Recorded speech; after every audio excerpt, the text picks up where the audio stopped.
Hello! ছোট থেকে বড় কে না ভালোবাসে ডিম খেতে? তাই আজকের রেসিপি চটজলদি স্পাইসি ডিমের পোচকারি।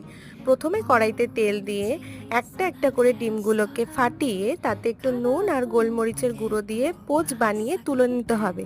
তারপর কড়াইতে সর্ষের তেল দিয়ে গোটা গরম মশলা ফোড়ন দিয়ে তাতে দুটো বড় সাইজের পেঁয়াজ কুচি, তার মধ্যে সামান্য একটু চিনি ছড়িয়ে দিতে হবে। তাতে পেঁয়াজের কালারটা আস্তে আস্তে ব্রাউনিশ হয়ে যাবে।